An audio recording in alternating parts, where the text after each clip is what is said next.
All right, we're here today with Rachel Love. How you doing? Yeah, good, thank you. Excellent. Thanks for coming on the show. Well, thanks for asking me. I'm really enjoying the new record, and we'll get to that. But my first Yeah, question is always, tell me about when you fell in love with music as a child. well, my family were all musicians. So my parents are both violinists, and so we had music in the house all the time. I mean, it wasn't pop music much. I knew about the Beatles, that was about it. um, yeah, and then my brothers started getting into music. I had two older brothers. So one liked, I think, Roxy music and yeah, kind of a lot of early 70s stuff. He introduced us to David Bowie, and then the one up from me got into punk and the Ramones. I think that was the Ramones was the first band I got really excited about. Nice.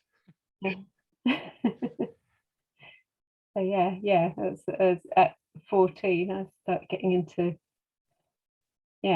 Blondie, Ramones, and What's your favorite Ramone yeah. song? Gosh, I don't know. I just love that first album, and I didn't really listen to the lyrics, and they're quite dark Yeah. now. So, but yeah, at the time I didn't even kind of register what they were about, and I just loved singing them all. That energy. Yeah. Yeah. I saw the Ramones when I was 14. It was brilliant. Yeah, so did I. I got their autographs on a piece of toilet paper. Used to get that really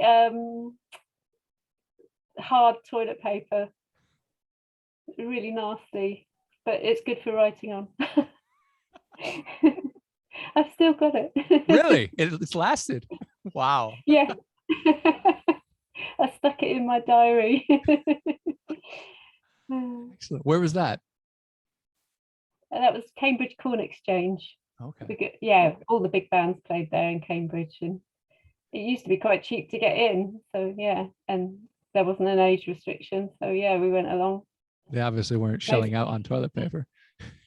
Yeah, no, they weren't. So when did you decide that music was what you wanted to do?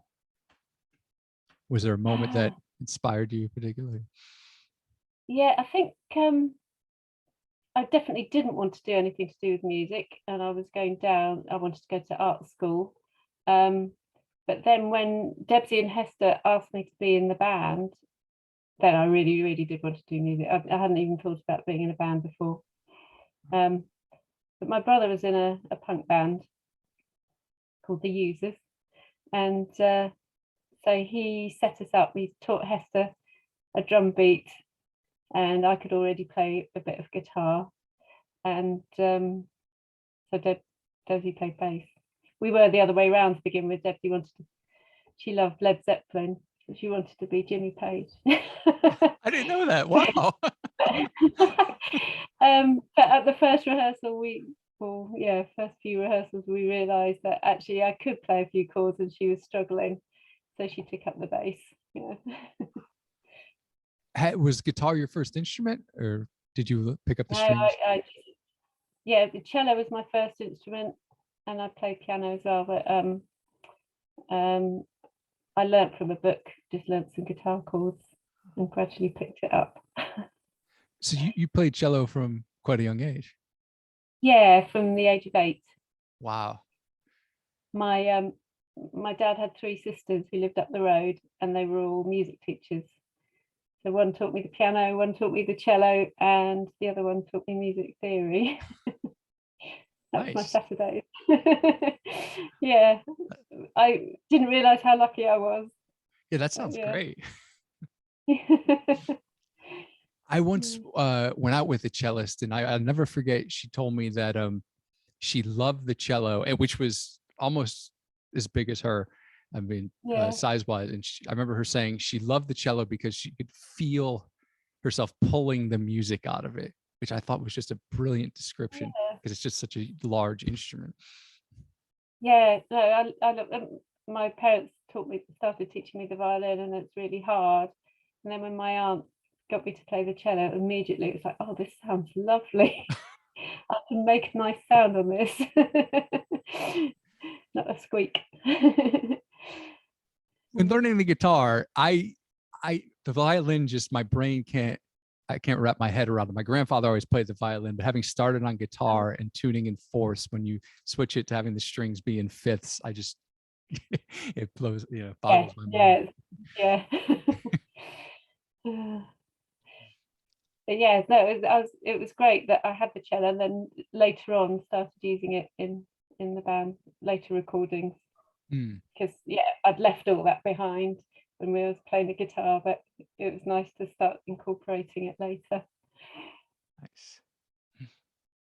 And there's cello on the new record. Yeah, lots. Lots, yes. So yeah, let's get into that. Tell me about making it. Right. Well, my husband. So I met my husband 23 years ago. I was in another band, and he signed us to his production company, and yeah, that's how we got together anyway. And so we had a kid, and we were bringing up the kids, and then I suppose about 10 years ago we decided that we wanted to just do music for fun, because we hadn't really been playing that much, and we started making albums at home.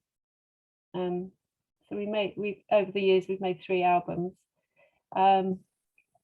Unfortunately, he got diagnosed with cancer nearly 5 years ago, and so we were doing a lot more music at home, and I started writing. The kids taught me how to use GarageBand, because I couldn't write on anything. I didn't know how to use it. And I started writing my own music then. And because he was at home a lot more, because he hadn't been well, he said, yeah, let's do an album, and I'll produce it for you properly. So yeah, we did the whole album, and he had it all ready to go, and then got really ill, and he died, unfortunately, about 6 months ago. So sorry to hear that. And this album, I know, pretty rubbish. Anyway, this album's been sitting, waiting, and I didn't know what to do really with it. And then an old friend, Martin Newell, got in touch and said, what's happening with your music? And I said, I just don't know what to do. And he introduced me to his manager, who's been very helpful. That's great. Yeah, Johnny's great. Yeah, he's fantastic. Yeah, so it's coming out. Hooray. Excellent. So it was all done at home? All done at home, mostly on an iPad. Yeah. Wow. In fact, my husband Steve, mixed it all on his iPad, and then a friend of his, Steve Power, mastered it. But yeah, mostly done on an iPad. Tell me about choosing the title for it. Picture in Mind. Well, the title song, Primrose Hill, was based around a picture. It's a family picture. I think my parents bought it when I was a baby, and it's always been in the house, and then they gave it to me, so it now hangs by my bed. And it's just memories of growing up and going to London when we were kids, and around that area. So we often went to Primrose Hill. But yeah, so I wrote that song kind of. Yeah, it's about remembering growing up, and yeah, when life was a little easier. Yeah. And so yeah, one of the lines in that song is the pictures in my mind. So that's the picture in my mind. Picture in mind. Based on a literal picture. Yeah. I'm always struck by how dreamy this record is. All right. That's like the overall feeling. I'm just like, wow. And I think Martin, Johnny Sent Me Something, Martin wrote for the record about, it was like, I forget the exact quote, but it was like a 60s pop record almost produced by Kraftwerk, which I thought Oh, right. Interesting. kind of nailed it. Like there's really, lush synths, but the feel is really that, dreamy 60s sort of pop, which I love. So. Yeah.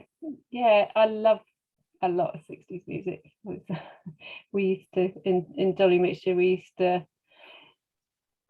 cover hundreds of 60s songs to play live. It was, one of our big influences. What else did you do besides, because the first 7-inch was Baby It's You, right? Yeah, that was we didn't want to cover a song, we wanted to do our own songs, As you but would. no record company would let us. So I think that was our whole career, was always a fight with various record companies. So we want to play on our own records and we want to do our own songs, and it was always an issue. Yeah.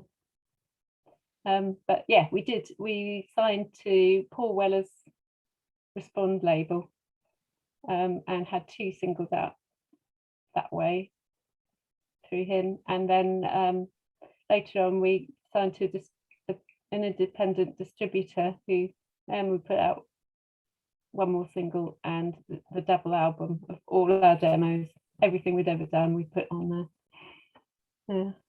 I remember that was quite a holy grail to find back before the reissue. Oh, right. Yes, it was, lots of cassette recordings and all sorts on there. And speaking of Dolly Mixture, the second song is a Dolly Mixture song. What was it about that you decided to re-record? Well, it didn't make the first double album, because it was on demos that we did after we released that. So it was a song I always liked. I wrote the song, I was really pleased with the melody, and then I took it to the band because we used to then finish things together, and Hester said, "Oh, I've written some lyrics," and they just fitted. It was really weird. It was the easiest song that ever happened. Nice. And if me and Debsy have ever played over the years, we've always done that one, amongst others. And yeah, I like that song, and I wanted to do it, properly rather than just a demo. So yeah, I asked Steve if that was okay, and he liked that song too. It was its time. Yeah. Cool. Next up is No More. Tell me about this one. Yes. Naming no names. It's about somebody I knew who was in a relationship, and the other person was committed and then couldn't commit and kept breaking it off and on and off and on and off, and she finally went, "No more." I can't do this anymore. So I just wrote a song about that. All right. And the orchestration is what really strikes me about that song. Oh, right. It reminds me almost of sort of L Records sort of stuff, where Simon Fisher Turner was doing with all, the orchestral backing. I really like that. Oh, right. Yeah. Oh, good. Yeah. It's kind of got a bit of a 60s feel as well, isn't it? Yeah. I really like. I do record strings on the iPad and then go over them with real strings. So then it makes a kind of orchestral sound. Which, that makes sense. I've now got our son David, the youngest son, who Steve and I had together. He's a budding producer himself, so he's now taken on the job looking after his mum.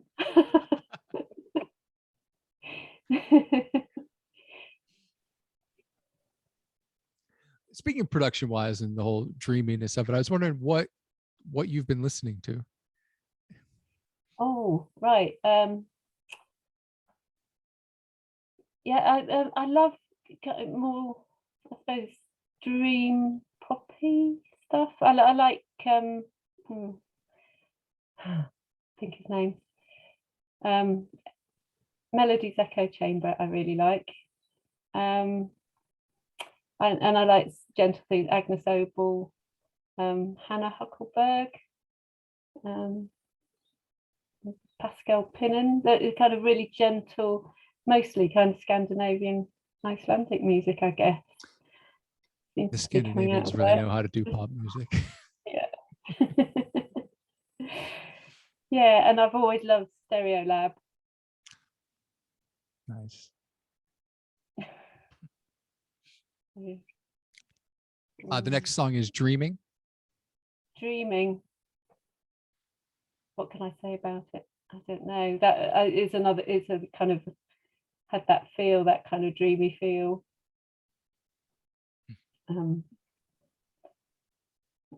Yeah. What can I say about it? Yeah, it's kind of about what is real.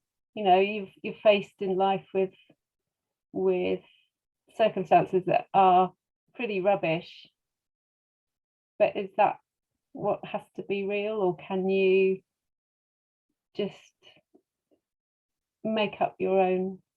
You can make life however you want it to be, and connect with people even if the circumstances are quite rubbish. Yeah, which you don't have to live into that. You can create your own world. Yeah. And the next tune is my favorite on the record. Long Way Around. I love the synths on this. It's very catchy. Oh, right. Oh yeah. Yeah. Yeah, I was just playing around on Garage. I really love GarageBand because it's simple to use, and you can just, it's a bit like sketching, so you can take bits out and put bits in, and I had fun with that one. And I also like my son played, next son up, played bass on that one, which he played it on a couple of tracks, but yeah, I really like what he did there. It's a little bit I don't know, Fleetwood Mackie, I thought. Really? I was writing. Yeah, no, it's funny what you hear, isn't it? And then something else comes out. So you have a very musical family all down the line. Forgive the pun. Yeah. It's in your blood. Yeah, so yeah, two of the boys musicians. In fact, we were doing something I wanted to do something for Instagram. So David, the youngest, with his bandmate Chris, and Sid, who's my third one, we played together. And then my eldest son Fred is a filmmaker, and so he said, "Oh, I'll film you, and I'm going to put it on Instagram soon." Yeah, so yeah, it's great family creativity. Where can people find you on Instagram? What's your I'm under Rachel Dolly Mixture. Cool.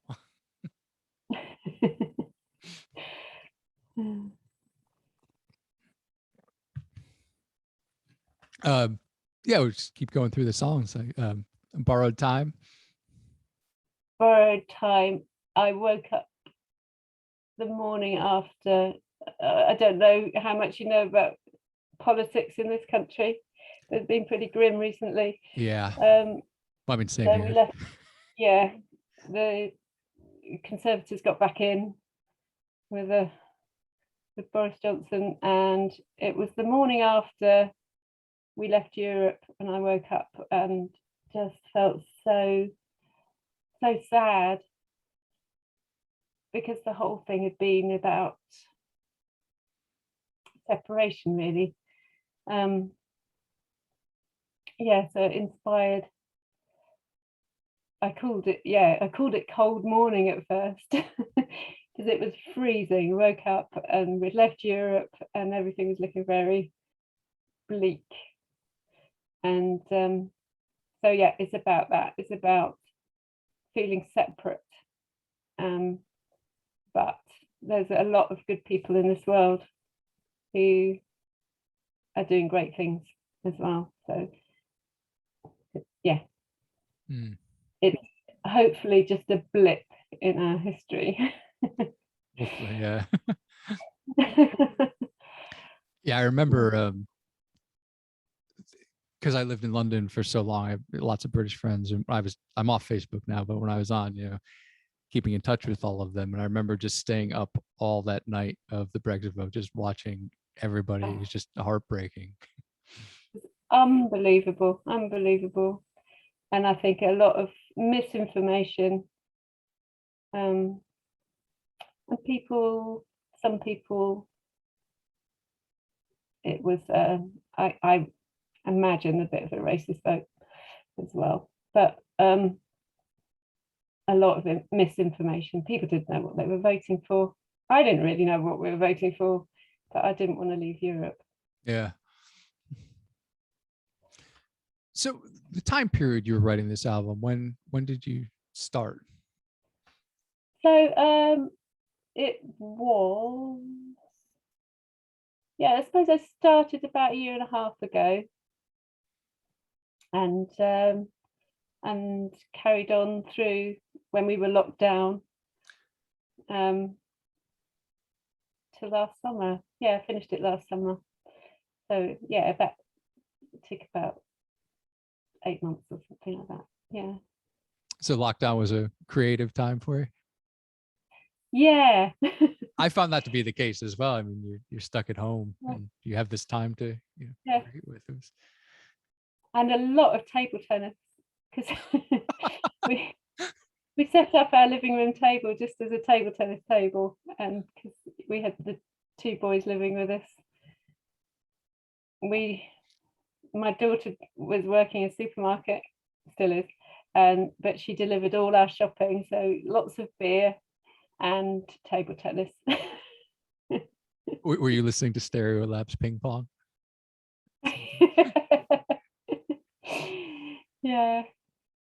Yeah, no, it was, I mean, we made the best of a crazy situation. We actually enjoyed being together.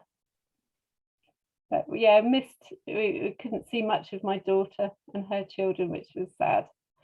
And I wrote a song about that. We'll come to that song later. Okay.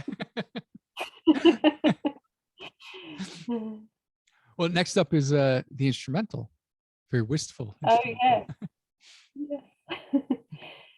Well, yeah, again, just pictures of childhood and Wandlebury. I called it Wandlebury. Is some woods in Cambridge where we used to go a lot when we were kids, and yeah, Cambridge is pretty flat, but it's the only hills really. You can go up a bit of a hill and you get to these woods. What was it about? I assume you have lots of instrumental music. If you're fooling around with GarageBand a lot, Yeah. I mean, I think it was Steve's idea. I was thinking, I don't know how to go with this song. Really, he said just keep it as an instrumental. It's nice how it is. So yeah. Cool. So I guess Easter Song is the one that Is my daughter. Good guess. That when will we see you again? Is that the lyric? Yeah.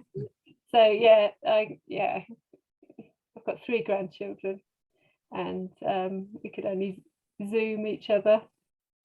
Yeah, and it was very strange for them not being able to come in the house, because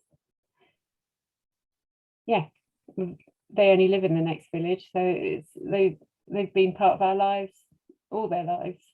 So yeah, a very strange time for them. So yeah, that was for them.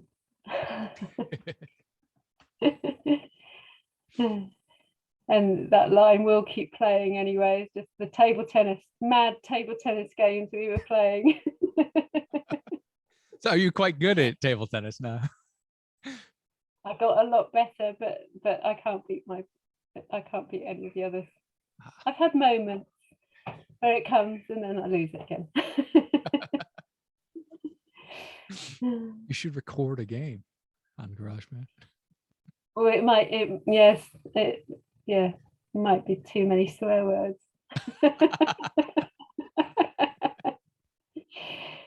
And then the closing track, Look for the Gold, another one of my favorites on the album.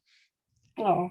And I really like the production on this. There's a bit in the middle, like where the cello seems to take over from the synth line, and it just comes in and then it comes out. That was a really lovely moment. Oh, thank you. Yeah, I did it again. Started it on GarageBand and then added cellos. And I wanted to make it as orchestral as possible. So I've actually got a viola I can play between my knees. Well, yeah, and it's about really whatever your circumstances, looking for the gold and living your life.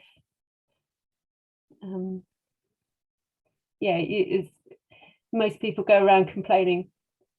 It's kind of what we do as human beings. Yeah. A lot to complain about. And so yeah, it's all the complaints, wrong everything, but just look for that, the goal, because life is short, and live your life. There's always great things happening. So the album's coming out on the 29th of October. All right. Yeah. And what are your plans with it? Well, I don't know. It's coming out digitally, and we are also we're putting it out on CD as well, for anyone who likes CDs still. Yeah, it's quite nice to have something as well, isn't it? Yeah, I like to have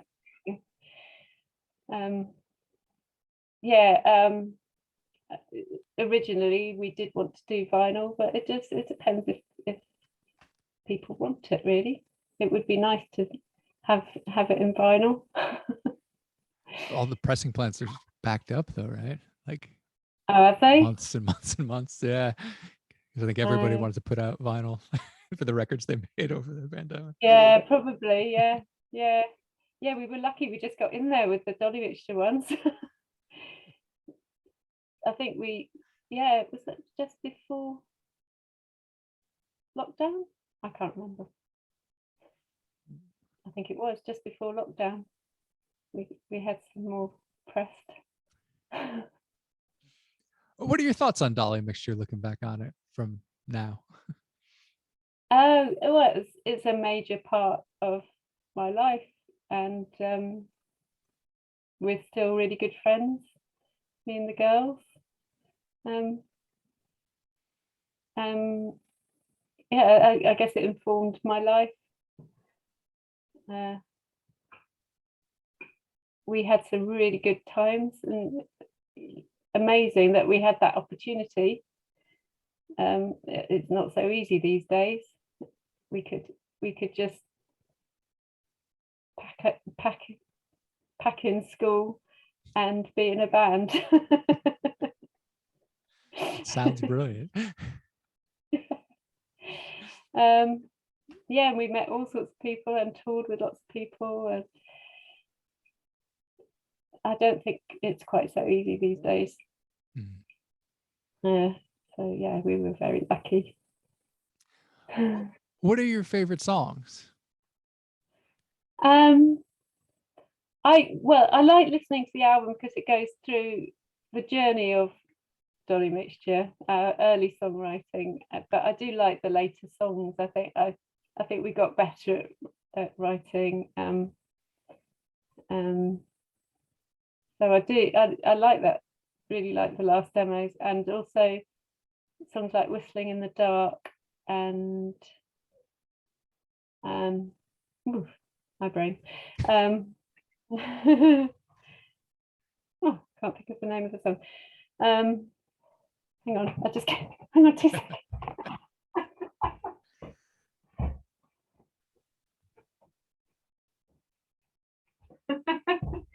I've got an album here. Convenient.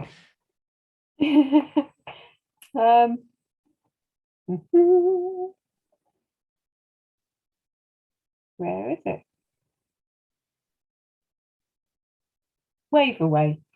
I love Wave Away. Yeah, that's a really lovely one. Yeah, Debbie and Hester wrote that one, and it was when it was quite shocking for us, really, because it was when Margaret Thatcher was about, and she went to war with the Falkland War, with Argentina, basically, over the Falkland Wars, of Falkland Islands, and it was very disturbing that we were at war. It was like we thought, well, that didn't happen anymore. So yeah, it inspired that song. I didn't know that. It was I mean, I guess there were wars going on anyway. There was Vietnam and stuff, but in this country, we didn't hear of that stuff through our childhoods, and then suddenly, there's actual fighting going on, and it was bizarre. Can I ask you about a couple of my favorite Dolly Mixture songs? Yeah. Oh, yeah. Remember This. Yeah. I think we wrote it all together. Hester wrote most of the lyrics. I think just it was quite wistful looking back, I guess, at what we'd done. Because at that time it got quite difficult. Nobody wanted to sign us, and gigs were getting harder to come by. I don't know why, but and so I think it was quite wistful looking back at what we've been doing. How about Step Close Now?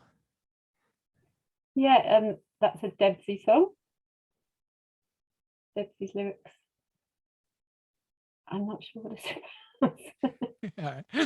I was thinking about it yesterday. Like, these songs have made so many of my mixed CDs over the years. Oh, brilliant! Oh, great. Everything and More, probably just along with those two as well. Yeah.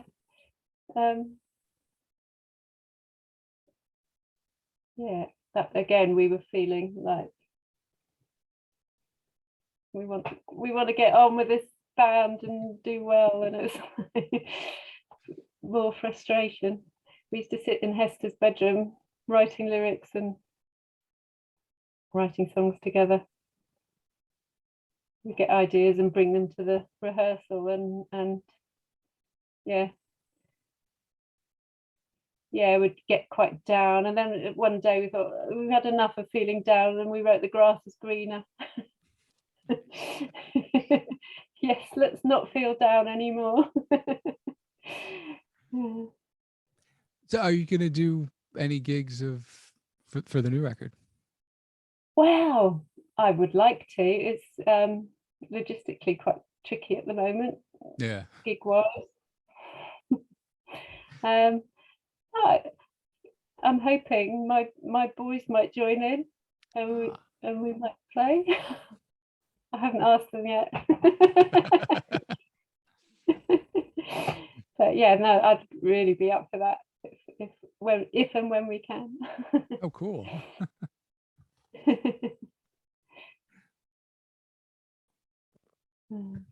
So any other thoughts on the record?